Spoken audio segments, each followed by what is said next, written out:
आज हम देखेंगे पूर्वी पूर्वी घाट पर्वतमाला और पश्चिमी घाट पर्वतमाला। ठीक है, इसके पहले हम आपको विंध्याचल पर्वतमाला और सतपुड़ा पर्वतमाला और छोटा नागपुर पठार, इसके पहले और क्या बोलते हैं बघेलखंड का पठार या बुंदेलखंड का पठार पढ़ा चुके हैं। आज के इस वीडियो में हम देखेंगे पूर्वी घाट पर्वतमाला और पश्चिमी घाट पर्वतमाला। तो सबसे पहले हम देखेंगे पश्चिमी घाट पर्वतमाला। क्या हेडिंग बनाएंगे आप? पश्चिमी घाट पर्वतमाला।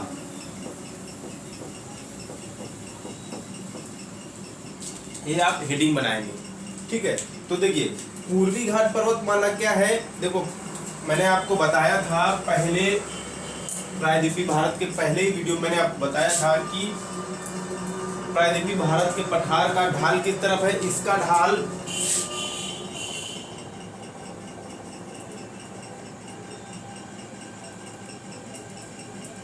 ढाल पूर्व की तरफ है, मतलब कहने का इधर की ओर है।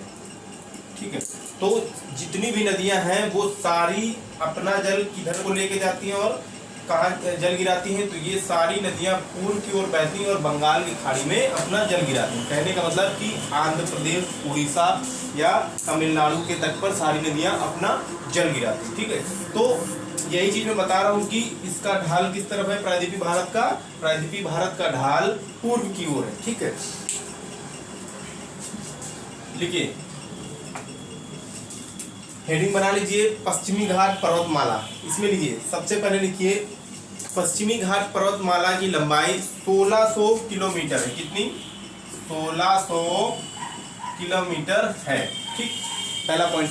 इसके बाद लिखिए पश्चिमी घाट पर्वतमाला संरचना की दृष्टि से एक संपूर्ण इकाई है। कहने का मतलब जैसे पूर्वी घाट पर्वतमाला जगह जगह पर कटा छटा है, तो इधर ये पश्चिमी घाट पर्वतमाला जगह जगह पर कटा छटा नहीं है, बल्कि यह संरचना की दृष्टि से एक संपूर्ण इकाई है जो नर्मदा नदी के मुहाने से शुरू होकर क्या बोलते हैं दक्षिण में कन्याकुमारी या केप कोमोरिन तक स्थित है, या क्या बोलते हैं नर्मदा की नदी के मुहाने शुरू होकर कन्याकुमारी तक जाता है।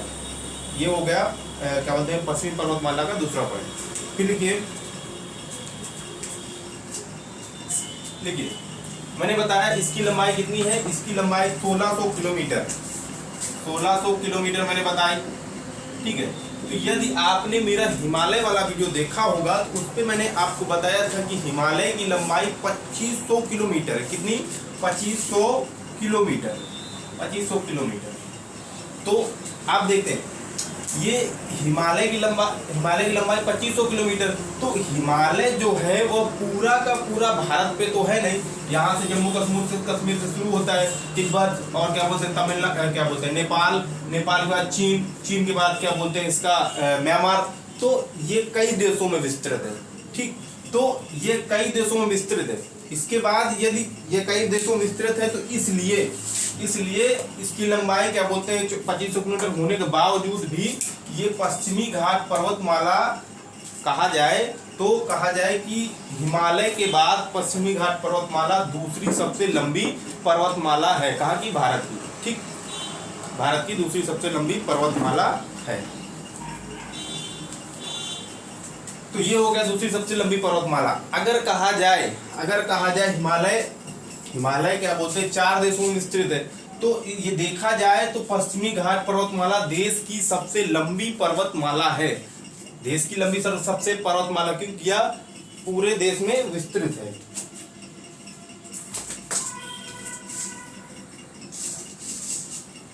ठीक, पूरा का पश्चिमी घाट पूरा का पूरा भारत में विस्तृत है और ये हिमालय आपका 4 देशों में विस्तृत है। तो ये हो गया दूसरा पॉइंट। आपका क्या लिखना है कि हिमालय के बाद पश्चिमी घाट पर्वतमाला भारत की दूसरी सबसे लंबी पर्वतमाला है। ठीक, ये लिखना है। फिर उसके बाद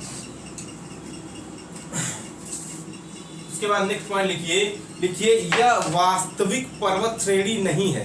देखिए यह वास्तविक पर्वत श्रेणी नहीं है, बल्कि यह प्रायद्वीपीय भारत का एक भ्रंश कगार है। भ्रंश कगार क्या है? नेक्स्ट पॉइंट लिखना है, यह एक वास्तविक पर्वत श्रेणी नहीं है, बल्कि यह प्रायद्वीपीय भारत का एक भ्रंश कगार है। क्या है? भ्रंश कगार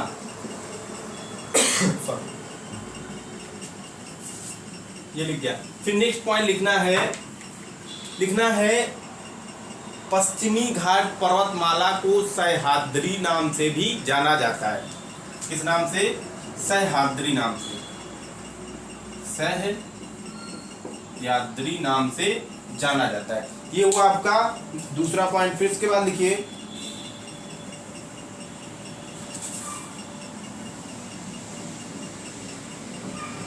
लिखना है आपको, देखिए ठीक है, सह्याद्री को या सह्याद्री पूरी पर्वतमाला को सह्याद्री भी कहा जाता है या पश्चिमी घाट पर्वतमाला भी कहा जाता है। तो अब आपको लिखना है कि सह्याद्री को दो भागों में बांटा जाता है, एक होती उत्तरी सह्याद्री और एक होता है दक्षिणी सह्याद्री। तो लिखिए पश्चिमी घाट पर्वतमाला को दो भागों में बांटा गया है। नंबर 1 पे लिखिए उत्तरी सह्याद्री और नंबर 2 पे लिखिए दक्षिणी सह्याद्री। ठीक, तो ये जो पर्वतमाला है इसको दो भागों में बांटा गया है, उत्तरी और दक्षिणी में। फिर इसका लिखिए 16 डिग्री अक्षांश, 16 डिग्री अक्षांश जो गोवा से निकलती है वह सह्याद्री को दो भागों में विभाजित करती है। एक इसी 16 डिग्री अक्षांश से सह्याद्री दो भागों में विभाजित हो जाती है, उत्तर में उत्तरी सह्याद्री और इसके दक्षिण में दक्षिणी सह्याद्री। ठीक, फिर नेक्स्ट पॉइंट लिखिए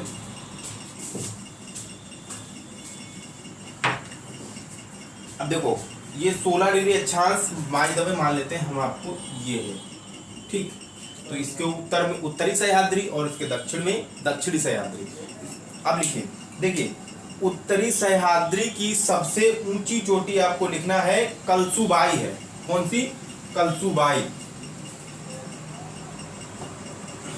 ये है आपकी कलसुबाई, मैंने लिखा हुआ है, ये मैंने बनाया हुआ है चोटी। फिर इसके बाद मैंने ये लिखा हुआ है कलसुबाई चोटी। तो लिखना है उत्तरी सह्याद्री की सबसे ऊंची चोटी कलसुबाई है। क्या? कलसुबाई या कलसुबाई, कलसुबाई, जिसकी ऊंचाई कितनी है? जिसकी ऊंचाई 1646 मीटर है। कितनी? 1646 मीटर है। यह चोटी महाराष्ट्र राज्य में स्थित है। ये हो गया। फिर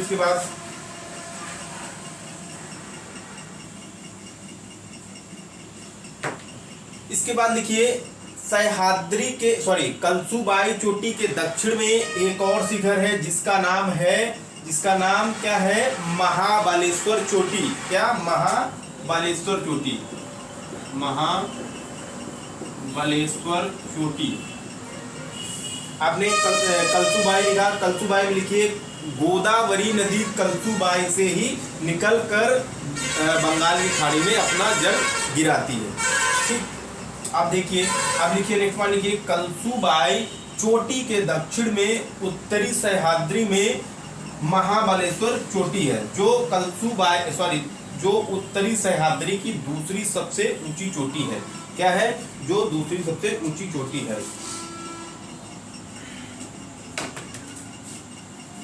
क्या लिखना है? महाबलेश्वर चोटी, महाबलेश्वर चोटी, महाबलेश्वर चोटी।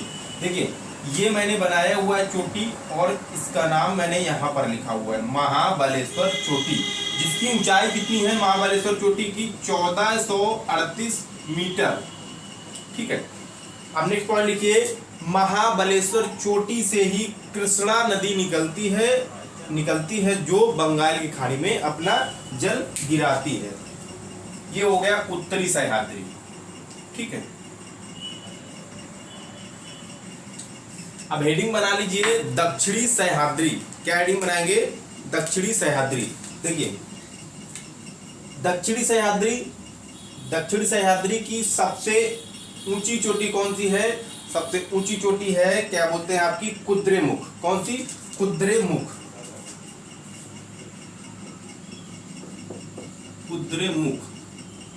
जो कर्नाटक में स्थित है। ठीक, कर्नाटक में स्थित है। तो क्या बोलते हैं? कुद्रेमुख की ऊंचाई कितनी है? कुद्रेमुख की ऊंचाई है 1894 मीटर। ये हो गया कुद्रेमुख की ऊंचाई। अब देखिए कुद्रेमुख है, इसके दक्षिण में, कुद्रेमुख के दक्षिण में एक और चोटी है जिसका नाम है ब्रह्मगिरी। तो आप हेडिंग लिखिए कुद्रेमुख चोटी के दक्षिण में एक दूसरी चोटी है जिसका नाम है क्या बोलते हैं, ब्रह्मगिरी। फिर ब्रह्मगिरी में लिखिए, आगे लिखिए कावेरी नदी ब्रह्मगिरी चोटी से निकलती है और तमिलनाडु में बहते हुए बंगाल की खाड़ी में अपना जल गिराती है। ठीक, ये हो गया क्या बोलते हैं आपकी ब्रह्मगिरी चोटी। इसके बाद मैंने आपको बताया कि क्या बोलते हैं दक्षिणी सह्याद्री की सर्वोच्च शिखर कुद्रेमुख है। फिर इसका दूसरा इसका सर्वोच्च शिखर क्या है, दूसरा इसका सर्वोच्च शिखर पुष्पगिरी है। क्या है, पुष्पगिरी, जिसकी दूसरा सर्वोच्च शिखर पुष्पगिरी है, जिसकी ऊंचाई 1794 या 1700, कहीं पर किसी किताब में 1714 दिया होता है, 1714। तो जो भी ऑप्शन मिले आप वो टिक करिए। तो ये हो गया क्या बोलते हैं आपकी ब्रह्मगिरी चोटी। इसके बारे में मैंने क्या बताया, इसके बारे में मैंने बताया कि कावेरी नदी क्या बोलते हैं ब्रह्मगिरी चोटी से निकलकर तमिलनाडु में बहते हुए बंगाल की खाड़ी में अपना जल गिराती है। फिर क्या देखिए, इसके बाद आता है इसके क्या बोलते हैं ब्रह्मगिरी के दक्षिण में कुछ दूरी चलने के बाद एक गांठ का निर्माण होता है। वह गांठ किन किन पर्वतमालाओं से मिलकर निर्मित होती है, तो देखिए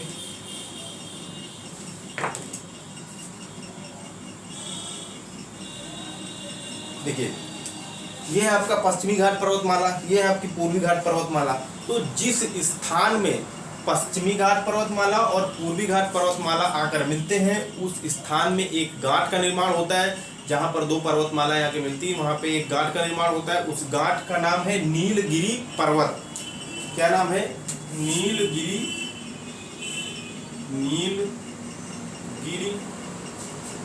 पर्वत। तो नीलगिरी पर्वत मैंने ये रेड बनाया हुआ है, ये रेड, ठीक है, नीलगिरी पर्वत। तो नीलगिरी पर्वत किन किन पर्वतमालाओं से मिलकर बनी है, ये क्या बोलते हैं पश्चिमी घाट पर्वतमाला और पूर्वी घाट पर्वतमाला जहां पर मिलती हैं वहां पर एक गांठ का निर्माण होता है। उस गांठ को नीलगिरी पर्वत कहा जाता है। फिर नेक्स्ट पॉइंट लिखना है, नीलगिरी पर्वत की सर्वोच्च चोटी डोडा बेट्टा है। ये देखो मैंने चोटी बनाया हुआ है ये, ठीक। तो क्या लिखना है, नीलगिरी की सर्वोच्च चोटी डोडा बेट्टा है। क्या,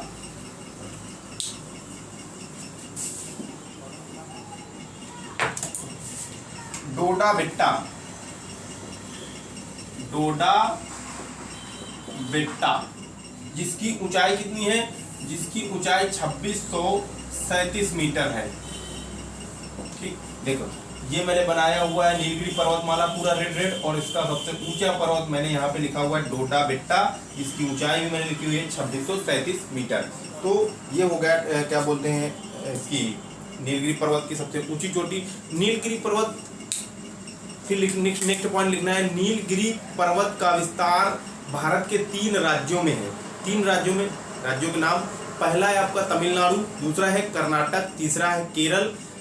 तो किन किन राज्यों में, केरल और तमिलनाडु और कर्नाटक। फिर इसके बाद लिखना है, देखिए नेक्स्ट पॉइंट लिखिए, नीलगिरी पर्वत पर ही क्या बोलते हैं ऊटी, एक प्रसिद्ध क्या बोलते हैं पर्यटक स्थल ऊटी स्थित है। क्या, ऊटी प्रसिद्ध पर्यटन स्थल क्या, ऊटी स्थित है।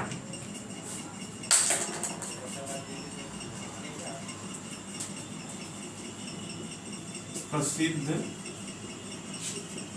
पर्यटन स्थल ऊटी स्थित है।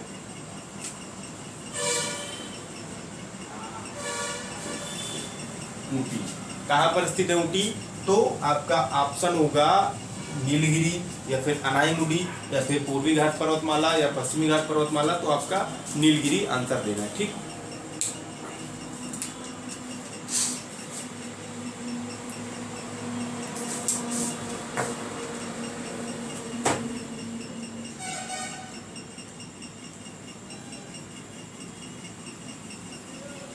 नेक्स्ट पॉइंट, एक और पॉइंट लिख लीजिए, केरल का प्रसिद्ध सदाबहार वन, केरल का प्रसिद्ध सदाबहार वन जिसका नाम शांत घाटी है। तो शांत घाटी कहां पर स्थित है? केरल, केरल में सदाबहार वन, सदाबहार वन जिसका नाम क्या है? शांत घाटी, शांत घाटी। ठीक है, तो ये पॉइंट लिख लीजिए। फिर इसका लिखिए, फिर इसका देखिए, ये यहां से नीलगिरी खत्म हो जाता है।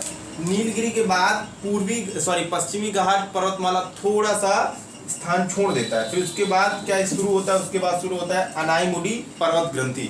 तो ये जो स्थान छूटा हुआ है, दो पर्वतों के बीच जो स्थान होता है, खाली धंसा हुआ भाग होता है, उसे क्या कहते हैं? उसे दर्रा कहते हैं। तो क्या बोलते हैं? नीलगिरी पर्वत ग्रंथि के दक्षिण में आपका पाल घाट दर्रा है। कौन सा दर्रा? पाल घाट दर्रा, पाल घाट दर्रा। यदि आपने दर्रा वाला वीडियो नहीं देखा है तो हमारा दर्रा वाला वीडियो देख लीजिए। मैंने भारत के सभी दर्रों को एक एक करके बहुत ही विधिवत पढ़ाया हुआ। पाल घाट दर्रा या थाल घाट दर्रा या तुजू दर्रा या कोई भी दर्रा, भारत में जितने भी दर्रे हैं सारे दर्रों को मैंने विधिवत अपने वीडियो में बताया या पढ़ाया। ठीक है, तो ये हो गया पाल घाट दर्रा। पाल घाट दर्रा केरल राज्य और तमिलनाडु राज्य को जोड़ता है। ठीक, इसके बाद देखिए, पाल घाट दर्रा के दक्षिण में ये मैंने एक ग्रीन एक पर्वत ग्रंथि बनाई है जिसका नाम है अनाईमुडी, अनाईमुडी पर्वत ग्रंथि। क्या नाम है इसका? अनाईमुडी पर्वत ग्रंथि, अनाईमुडी पर्वत ग्रंथि। इस ग्रंथि का निर्माण किन किन पर्वतों से होता है? तो इस ग्रंथि का निर्माण ऊपर से आती है अन्नामलाई और उत्तर पूर्व से आती है पालनी पहाड़ियां और दक्षिण से आती है इलायची पहाड़ी। ठीक, तो भारत की सबसे दक्षिणतम पहाड़ी पूछा जाए यदि आपसे, तो भारत की सबसे दक्षिणतम पहाड़ी आपकी कर्डमम पहाड़ी या इलायची पहाड़ी है। ठीक, तो ये हम लिखे अनाईमुडी पहाड़ी का निर्माण उत्तर में अन्नामलाई पहाड़ी, अन्नामलाई पहाड़ी, कौन सी पहाड़ी? अन्नामलाई पहाड़ी, अन्नामलाई पहाड़ी तथा दक्षिण में इलायची पहाड़ी। दक्षिण में कौन सी पहाड़ी? इलायची पहाड़ी तथा उत्तर पूर्व में पालनी पहाड़ी, पालनी पहाड़ी के मिलन से हुआ है। ठीक, ये देखिए उत्तर में जो पहाड़ी आती है उसे अन्नामलाई, और ये जो मैंने बनाई हुई है ये वाली ये भाग आपकी पालनी पहाड़ी, जैसे ये जिसमें मैंने ये दर्शाया हुआ, ये लिखा हुआ पालनी पहाड़ी। ठीक, पालनी पहाड़ी, और दक्षिण में ऊपर जाती है इलायची पहाड़ी। ये तीनों पहाड़ियां मिलती हैं तब किस ग्रंथि का निर्माण होता है? तब अनाईमुडी ग्रंथि का निर्माण होता है। ठीक,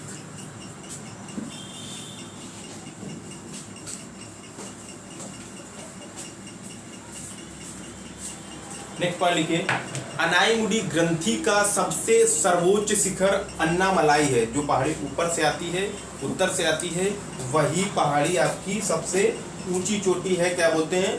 अनाईमुडी पहाड़ी की सबसे ऊंची चोटी अन्नामलाई पहाड़ी है, अन्नामलाई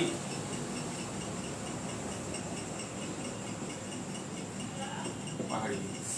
फिर इसका देखिए इलायची पहाड़ी भारत की सबसे दक्षिणतम पहाड़ी है। फिर इसका नेक्स्ट पॉइंट लिखिए, पालनी पहाड़ी पर ही क्या बोलते हैं? कोडाईकनाल पर्यटक स्थल स्थित है। कोडाईकनाल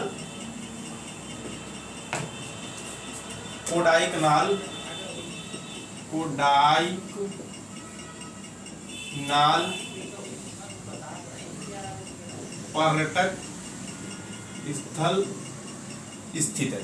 आपसे क्वेश्चन पूछा जाएगा कि किस पहाड़ी पर कोडाईकनाल पर्यटक स्थल स्थित है, तो आपका ऑप्शन होगा पालनी पहाड़ी पर। ठीक है, ये हो गया आपका पालनी पहाड़ी। अब इसके बाद ये पश्चिमी घाट पर्वत श्रृंखला खत्म होती है। अब इसके बाद लिखिए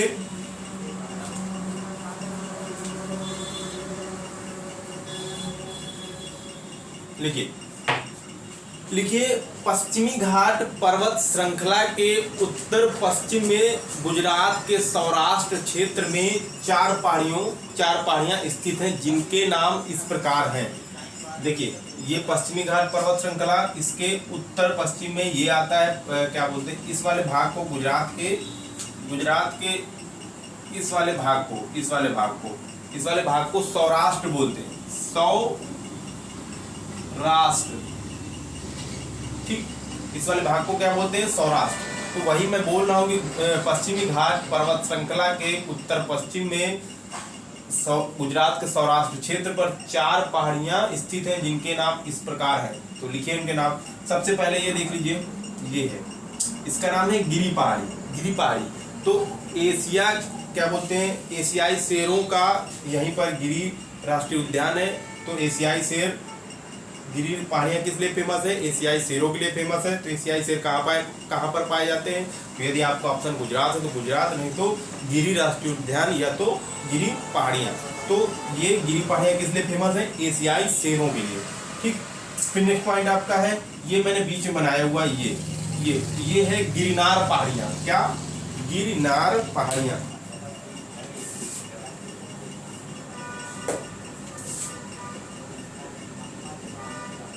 गिरनार पहाड़ियां, ये बीच वाली। फिर उसके बाद इसके उत्तर पूर्व में मांडव पहाड़ियां,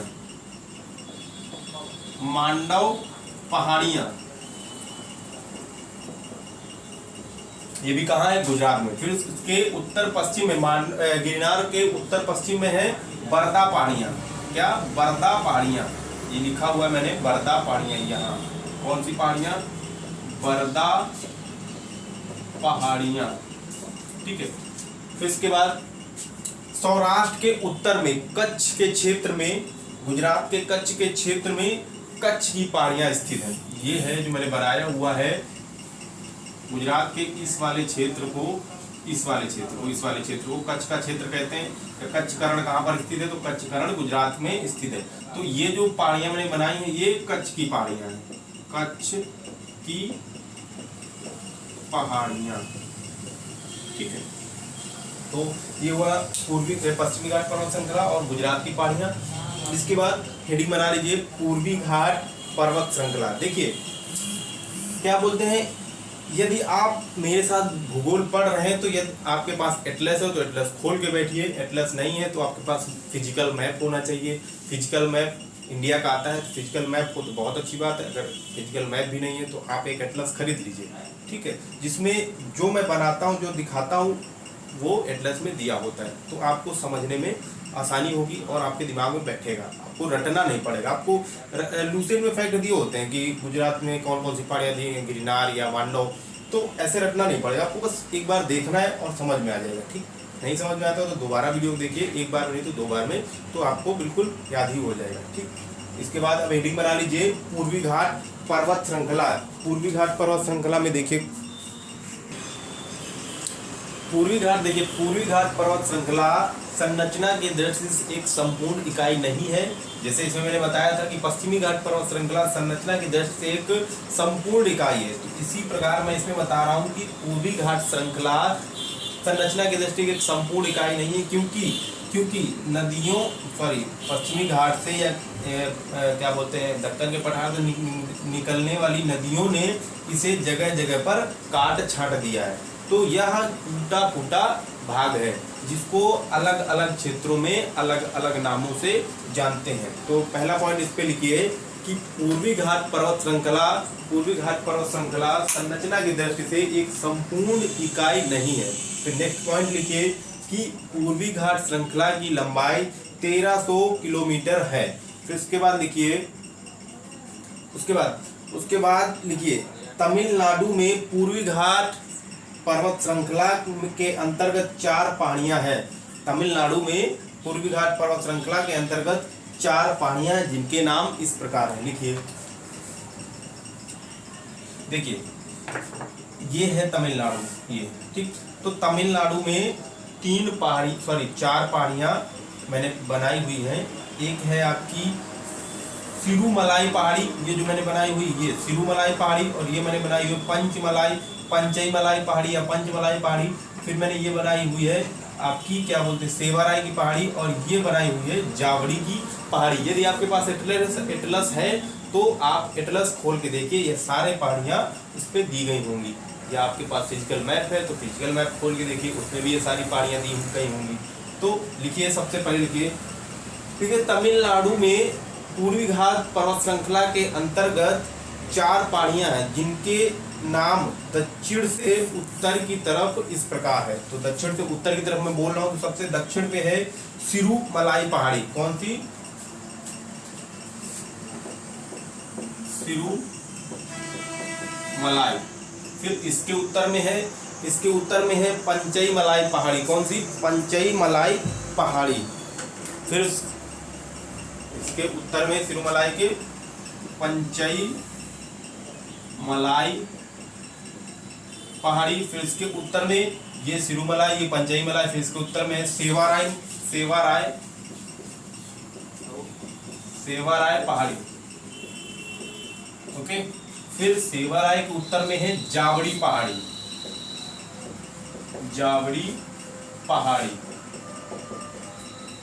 ये 4 पहाड़ियाँ किस राज्य में है? ये चारों पहाड़ियाँ तमिलनाडु में स्थित है। फिर इसके बाद देखिए, सेवाराय पहाड़ी पर सुप्रसिद्ध पर्यटक स्थल क्या है? यारकाड।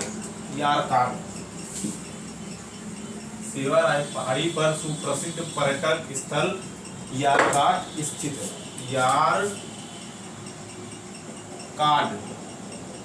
यारकाड स्थित है।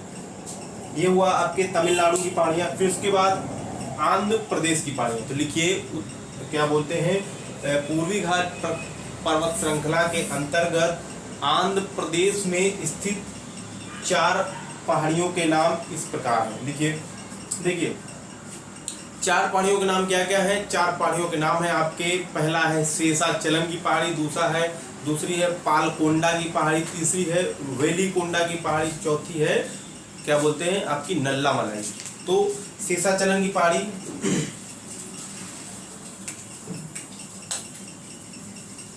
ये जो मैंने बनाया हुआ ये है शेषाचलम की पहाड़ी। फिर ये पालकोंडा की पहाड़ी, फिर वेलिकोंडा की पहाड़ी, और ये बनाया हुआ है मैंने नल्लामलाई पहाड़ी। तो नाम लिखिए, सबसे पहले लिखिए शेषाचलम की पहाड़ी, शेषाचलम। फिर लिखिए वेलिकोंडा। फिर उसके बाद लिखिए वेलिकोंडा के बाद लिखिए आप पालकोंडा। क्या?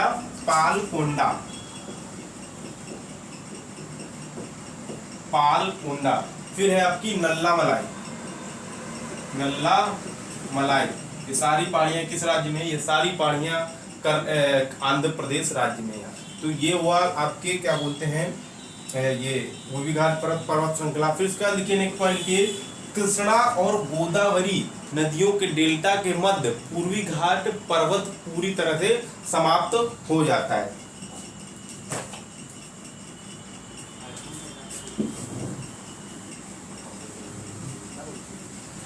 लिखिए, फिर नेक्स्ट पॉइंट लिखिए, पूर्वी घाट पर्वत श्रृंखला की सर्वोच्च चोटी या सर्वोच्च शिखर विशाखापट्टनम है, जिसकी ऊंचाई 1680 है, और दूसरा सबसे सर्वोच्च शिखर महेंद्रगिरी है, जिसकी ऊंचाई 1501 मीटर है। ठीक है, तो ये हुआ आपका पश्चिमी घाट पर्वत श्रृंखला और पूर्वी घाट पर्वत श्रृंखला। और आपका क्या बोलते हैं ये आपकी हो गई अनाईमुडी, ये हो गया नीलगिरी पर्वत श्रृंखला।